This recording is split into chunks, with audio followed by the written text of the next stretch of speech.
Random House Audio presents Blessings by Anna Quindlen. Read for you by Joan Allen.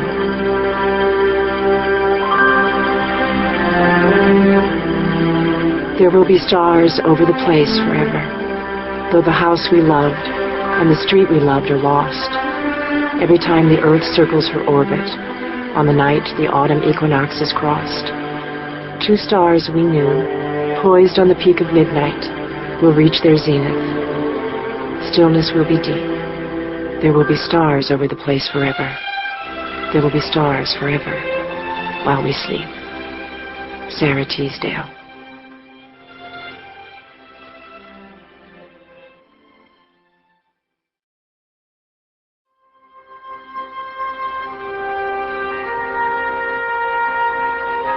In the early hours of June 24th, a car pulled into a long macadam drive on Rolling Hills Road in the town of Mount Mason.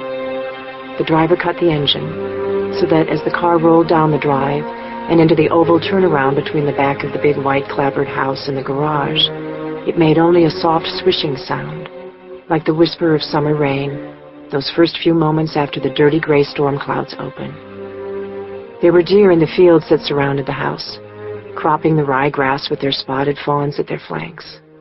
But the fields stretched so far from the drive on either side, and the deer kept so close to the tree line, that the does did not even raise their divot heads from the ground as the car slid past, although one or two stopped chewing, and the smallest of the babies edged toward their mothers, stepping delicately sideways on point on their small hooves. "I don't feel that good," said the young woman in the passenger seat, her hair veiling her face. The moonlight, slipping at an oblique angle through the windows and the windshield of the car, picked out what there was of her to be seen.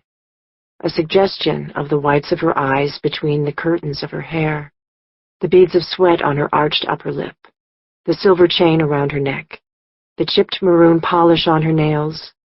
A jigsaw puzzle of a girl, half the pieces not visible. She was turned away from the driver, turned toward the door as though she were a prisoner in the car and at any moment might pull the door handle and tumble out. The fingers of one hand played with her full bottom lip as she stared at the black shadows of the trees on the rough silver of the lawns, silhouettes cut from construction paper. At the edge of the drive, halfway down it, was a small sign, black on white. "Blessings," it said. Blessings was one of those few places that visitors always found on their return even more pleasing than the pleasant memories they had of it. The house sat, big and white, low and sprawling, in a valley of overgrown fields, its terrace gardens spilling white hydrangeas, blue bee balm, and bushy patches of catnip and lavender onto a flagstone patio that ran its length.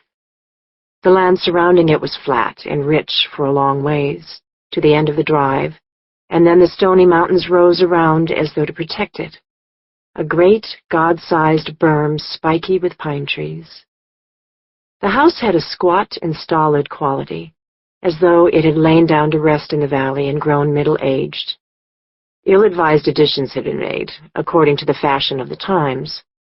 A den paneled in rustic pine, a long-screened porch, some dormers scattered above the horizontal roofline like eyes peering down the drive.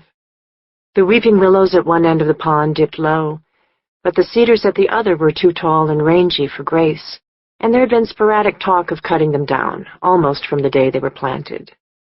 The gardens were of the most conventional sort, hollyhocks in the back, daylilies in the center, alyssum along the borders.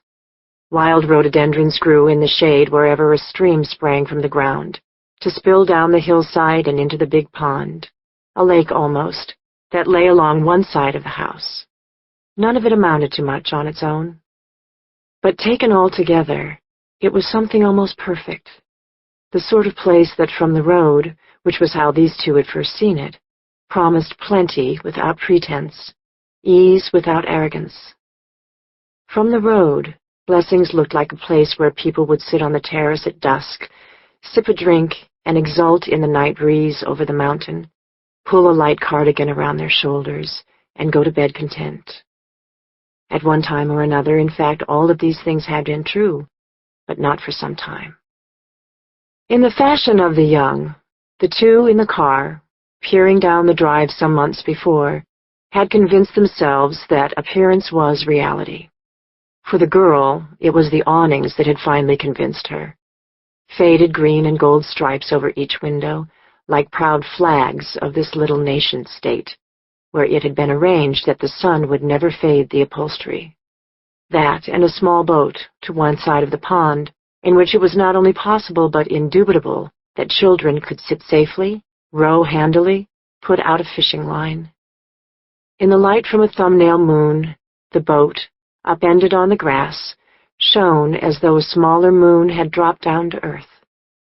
The girl saw the sign by the side of the drive in the car's headlights as a benediction, not as a sign of ownership, the proud name of an old family at the end of its bloodline. The pond made the car's driver nervous. It was shiny bright as a mirror. Every star, every constellation, even the path of planes, reflecting back within its dark water and seemingly magnified by the pitch black of the night and the stillness of its surface.